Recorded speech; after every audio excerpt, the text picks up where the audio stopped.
So when it comes to weightlifting, there's two types of exercises you can do. One being a compound movement and the other being an isolation movement. So let's break this down. A compound movement, a compound exercise, is when you are working more than one muscle group in the exercise. For example, the bench press. Not only are you working your chest, you are also working your front and side delts as well as your triceps. Now, if you take in, for example, the chest fly, that is an isolation movement, as it's only the chest that is working. So, to visualize like compound and isolation movements, I like to think of a cake, right? And the solid foundation, the base of that cake, is your compound movements, and then the icing on the cake, the cherry on the top, are your isolation movements. So what this means is that your compound movements are going to make up the majority of the strength and size in your overall physique. And you guys, for those who don't know, you've got to realise that your compound movements should be the primary focus of your workouts. Your compound lifts are what is going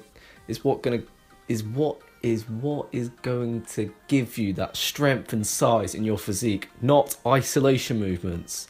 Right? Just think, how many people have told you, right, that chest flies get you a big chest and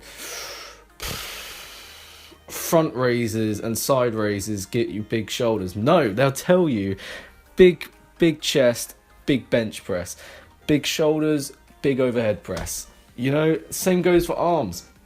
All these barbell curls and tricep push downs, right, aren't going to give you big arms. Your bench press and your pull-ups, your biceps and triceps are still being worked. But if you want to put greater emphasis on your arms, for example, because so many people just want to get big arms, don't stop doing all these barbell curls and tricep pushdowns as your primary focus. Do some close grip bench press for your triceps. Do some close grip chin-ups for your biceps. And that is going to...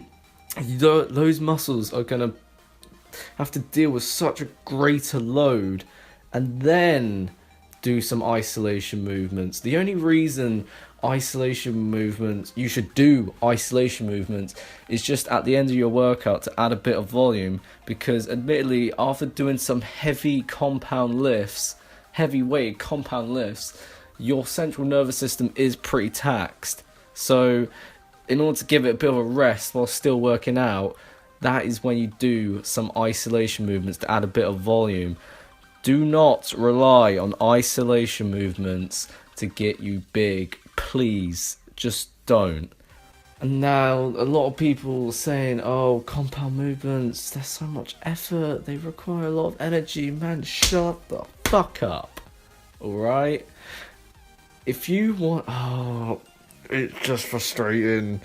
If you want to get big and put on some muscle mass, right, you have to lift big. You have to do those heavy squats, heavy bench, heavy pull-ups, whatever. And then do some isolation movements, right? And let me just tell you this, a lot of people think isolation movements shape the muscle. They don't shape the muscle, right? You can't change the shape of your bicep. You can't change the shape of all the different parts of your quadriceps, right? Isolation movements are just there to add a bit of volume to your workouts after your central nervous system is taxed from doing quite a few heavy compound lifts.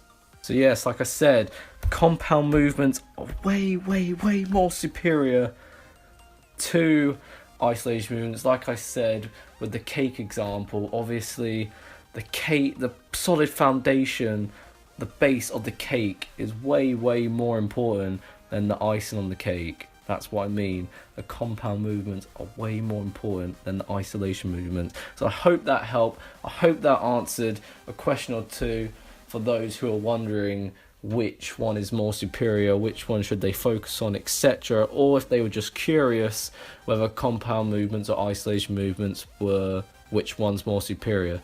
So yeah, want to thank you so much for watching the video. Stay tuned for future content, because if you've been watching me, you know they will be coming at you. Hit the like button if you like the video, hit the subscribe button if you like my content, which I hope you do, and I'll catch you in the next one.